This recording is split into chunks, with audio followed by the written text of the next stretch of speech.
수천 년 전, 아득히 먼 옛날, 역사의 거대한 물줄기를 뒤바꾼 한 사건이 있습니다. 상상조차 어려운 압도적인 강대국, 상나라를 상대로 단 5만 명의 병력으로 70만 대군을 무너뜨린 기적 같은 승리의 이야기가 바로 그것이죠. 과연 이 불가능해 보이는 역전극은 어떻게 가능했을까요? 아니, 애초에 정말 70만 대 5만이라는 전설 같은 숫자가 사실이었을까요? 우리는 오늘 단순한 전투 이야기를 넘어 한 문명의 몰락과 새로운 문명의 탄생, 그리고 그 과정에서 드러나는 인간의 욕망, 지략, 역사의 아이러니를 파헤치는 여정을 함께 떠나볼까 합니다. 우리가 익히 알고 있던 역사가 전부가 아닐 수 있다는 강력한 의심을 품고 그 진실을 추적하는 흥미진진한 탐험에 동참해 보시겠어요? 이야기는 기원전 11세기 무렵 찬란했던 상나라의 황혼기에서 시작됩니다. 당시 중원의 패자였던 상나라는 강력한 군사력과 고도로 발달한 문화를 자랑했지만 마지막 왕인 주왕의 폭정과 실정으로 인해 서서히 균열이 생겨나고 있었죠. 주왕은 사치와 향락에 빠져 국정을 돌보지 않았습니다. 궁궐 안에는 술로 연못을 만들고 고기로 숲을 이룬다는 뜻의 주지육림, 이 펼쳐져 밤낮으로 잔치가 벌어졌고 그의 총애를 받던 달기라는 여인과 함께 온갖 기이하고 잔혹한 형벌을 만들어 백성들을 고통으로 몰아넣었습니다. 포락지형처럼 끔찍한 형벌로 사람들을 죽이는 것을 즐겼다는 기록도 전해지죠. 백성들의 삶은 고통과 불안으로 점철되었습니다. 굶주림은 일상이 되었고 허름한 움막 속에서도 내일의 희망을 찾기란 요원했습니다. 민심은 들끓었지만 누구도 감히 주왕의 폭정에 맞설 엄두를 내지 못했죠. 강력한 중앙 집권 체제와 무자비한 통치 방식 앞에서 모두가 숨죽여 지낼 수밖에 없었습니다. 백성들의 원성은 하늘에 닿고 있었지만 주왕은 오직 자신의 쾌락만을 좇았고 제국의 심장은 그렇게 서서히 썩어 들어가고 있었던 겁니다. 바로 그때 서쪽 변방의 작은 제후국 주나라에서 새로운 희망의 싹이 움트기 시작합니다. 주나라는 상나라의 서쪽에 위치한 작은 나라였지만 현명한 지도자 덕분에 백성들의 삶은 비교적 평화로웠죠. 특히 문왕은 어진 덕치로 백성들의 신뢰를 얻고 능력 있는 인재들을 적극적으로 등용하며 나라의 기틀을 다졌습니다. 그는 스스로는 소박한 삶을 살면서도 백성을 위한 정치를 펼쳤고 그의 명성은 점차 주변 제후국들에게까지 알려지기 시작했습니다. 상나라의 폭정 아래 신음하던 이들에게 주나라의 문왕은 마치 어둠 속 한 줄기 빛과 같았을 겁니다. 문왕은 단순히 덕치만을 펼친 것이 아니었습니다. 그는 상나라의 폭정이 오래가지 못할 것임을 직감하고 몰래 힘을 기르며 천하의 변화를 기다렸죠. 강태공과 같은 뛰어난 전략가를 삼고초려하여 자신의 스승으로 모셨고 주나라는 점차 내실을 다지며 강성해지기 시작했습니다. 낚시를 하며 때를 기다리던 강태공의 이야기는 바로 이러한 주나라의 인재 등용과 때를 기다리는 지혜를 상징적으로 보여주는 일화가 아닐까요? 비록 겉으로는 상나라에 복종하는 듯 보였지만 주나라의 내면에서는 거대한 변혁의 기운이 꿈틀대고 있었던 겁니다. 문왕의 뒤를 이은 무왕은 아버지의 유지를 받들어 상나라를 전복할 준비를 본격화합니다. 그는 아버지 문왕이 쌓아올린 덕망과 기반 위에서 이제는 행동으로 나설 때가 왔음을 깨달았죠. 주나라의 백성들은 새로운 시대를 갈망했고 주변의 많은 제후국들 또한 상나라의 폭정에 지쳐 주나라를 지지하기 시작했습니다. 이 모든 움직임은 단순히 한 왕조의 교체를 넘어 하늘의 뜻, 즉 천명, 이 상나라를 떠나 주나라로 향하고 있음을 보여주는 듯했습니다. 과연 주나라는 어떻게 이 거대한 운명의 흐름을 자신들의 것으로 만들 수 있었을까요? 무왕은 아버지 문왕의 유지를 받들어 상나라를 전복할 준비에 박차를 가했습니다. 그는 결코 조급해하지 않았죠. 마치 맹수가 먹잇감을 노리듯 상나라의 빈틈을 예리하게 살피며 때를 기다렸습니다. 당시 상나라의 주왕은 동쪽의 이민족, 즉 동이족과의 기나긴 전쟁으로 인해 국력을 심하게 소모하고 있었어요. 주왕은 이 거대한 전선에 모든 군사력을 쏟아부었고 서쪽 변방에서 주나라가 조용히 세력을 확장하는 것을 미처 인지하지 못했죠. 이는 마치 거대한 배가 한쪽 방향으로만 잔뜩 기울어진 채 항해하는 것과 같았달까요?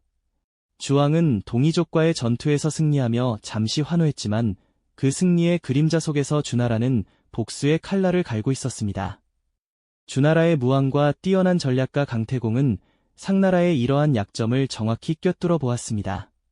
상나라의 주력군이 동쪽 전선에 묶여있는 이 절호의 기회를 놓칠 수 없었죠.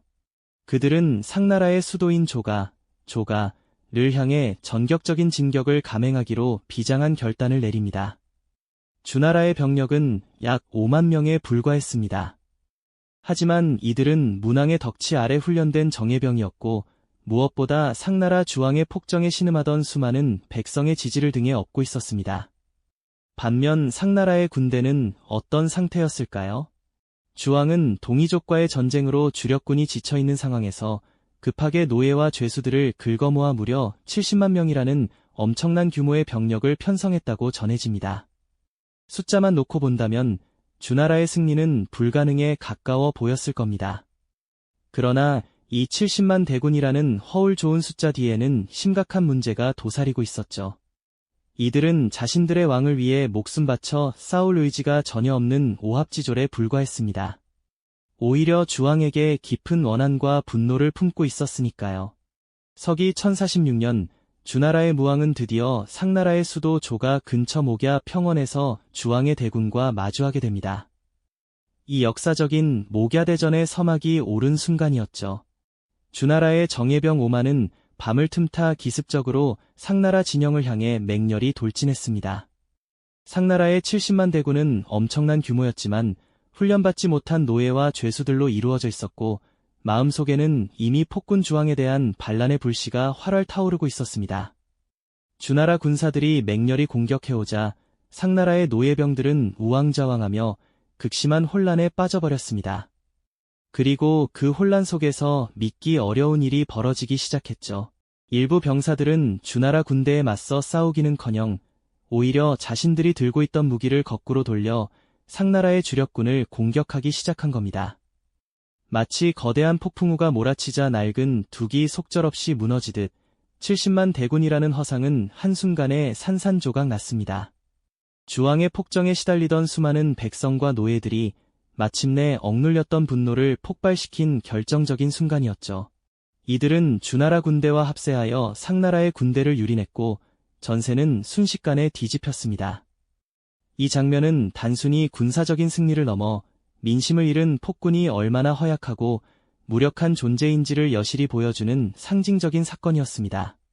주왕은 무너져 내리는 전장을 뒤로하고 급히 도성으로 돌아왔지만 이미 모든 것이 끝났음을 직감했습니다. 그는 자신의 호화로운 누대, 녹타에 올라 스스로 불을 지르고 비참한 최후를 맞이했죠. 결국 수천 년의 역사를 자랑하던 상나라는 주왕의 폭정과 민심 이반이라는 내부의 균열을 이겨내지 못하고 주나라의 과감한 결단과 백성들의 지지 아래 그렇게 막을 내렸습니다. 목야 평원은 피로 물들었고 이 목야대전은 단순히 한 왕조의 교체를 알리는 전투를 넘어 새로운 시대의 서막을 알리는 거대한 전환점이 되었던 겁니다.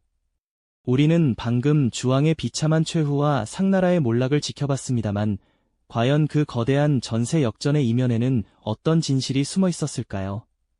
수많은 기록들이 70만 대 5만이라는 놀라운 숫자 싸움에서 주나라가 기적처럼 승리했다고 전하고 있지만 사실 이 숫자의 배경에는 우리가 미처 알지 못했던 복잡한 사연들이 얽혀 있습니다. 목야 평원에 집결했던 상나라의 70만 대군은 우리가 흔히 상상하는 잘 훈련된 정예 병사들의 모습과는 거리가 멀었죠. 그들은 대부분 주왕의 무리한 동이족 정벌에 동원되었다가 급히 회군한 피로에 지친 병사들이거나 전투 경험이 전무한 노예와 포로들, 그리고 죄수들로 채워진 오합지졸에 가까웠습니다. 폭군 주왕의 압제에 시달리며 고통받던 이들은 상나라를 위해 목숨을 바칠 어떠한 명분도 의지도 없었죠. 그저 강제로 전장에 끌려나와 칼만 쥐어진 채 언제 터질지 모르는 시한폭탄과 같은 존재들이었습니다. 이들의 눈빛에는 조국을 향한 충성심 대신 주왕에 대한 깊은 불만과 공포가 가득했을 겁니다. 반면 주나라의 5만 정예군은 어땠을까요? 그들은 문왕의 덕치 아래 오랜 시간 동안 단련되고 무왕의 비장한 결의와 강태공의 치밀한 전략으로 무장한 정예 중의 정예였습니다. 그들은 상나라의 폭정을 끝내고 백성들에게 새로운 희망을 안겨주겠다는 뚜렷한 대의와 투철한 사명감으로 똘똘 뭉쳐 있었죠. 마치 오랜 기다림 끝에 마침내 터져나온 거대한 물줄기처럼 그들의 기세는 하늘을 찌를 듯했습니다.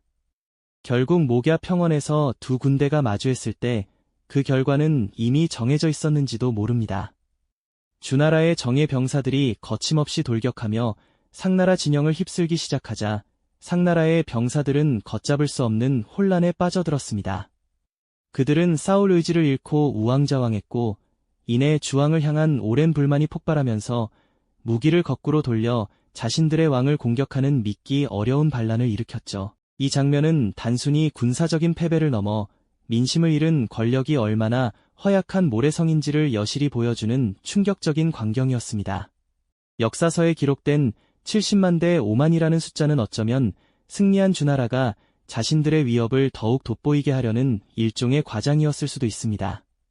혹은 상나라가 동원할 수 있는 병력의 잠재적 규모를 표현한 것일지도 모르죠. 하지만 분명한 것은 진정한 싸움은 병력의 수가 아니라 병사들의 마음속에서 벌어지고 있었던 셈이라는 겁니다. 주나라가 내세운 1000명이라는 거대한 명분과 상나라 백성들의 지지가 바로 주나라 승리의 가장 강력한 무기였던 거죠. 목야 평원은 핏빛으로 물들었고 주왕은 비참한 최후를 맞이했지만 그 피는 한 시대의 종말을 고하고 새로운 시대를 여는 잉크가 되었습니다. 이 목야대전은 단순히 한 왕조의 교체를 넘어 중국 문명의 근간을 뒤흔드는 거대한 변화의 서막을 알리는 사건이었죠. 폭력과 무력으로 지탱되던 시대가 막을 내리고 덕치와 명분으로 다스려지는 새로운 정치 사상이 싹트기 시작한 겁니다. 그렇게 목야 평원의 핏물은 한 시대를 마감하는 비극이면서 동시에 새로운 문명을 그려낼 잉크가 되었죠. 주나라 무왕은 폭군 주왕의 압제에서 벗어나 백성을 구원하고 천하를 평정한 영웅으로 등극했습니다. 그는 이제 상나라의 멸망을 넘어 새로운 천하의 질서를 세워야 하는 막중한 과제를 안게 되었는데요. 단순히 무력으로 왕조를 교체하는 것을 넘어 앞으로 어떻게 이 광활한 땅을 다스리고 백성들의 마음을 얻을 것인가 하는 근본적인 질문에 답해야만 했습니다.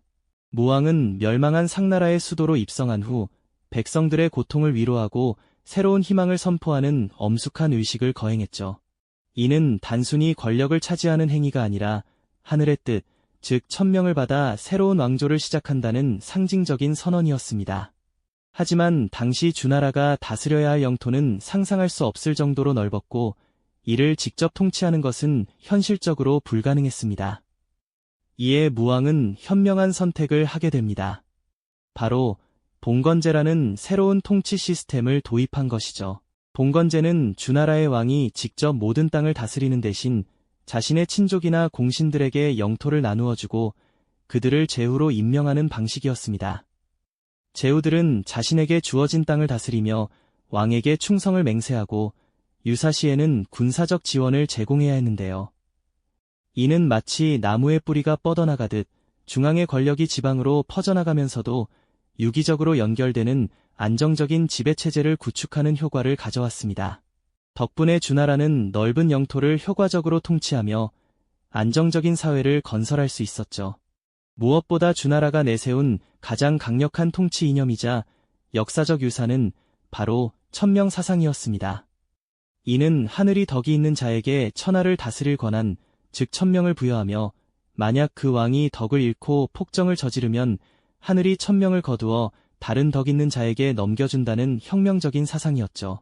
상나라의 주왕이 폭정으로 민심을 잃고 천명을 잃었기에 주나라가 천명을 받아 새로운 왕조를 열 수 있었다는 논리는 주나라의 정통성을 확립하는 데 결정적인 역할을 했습니다.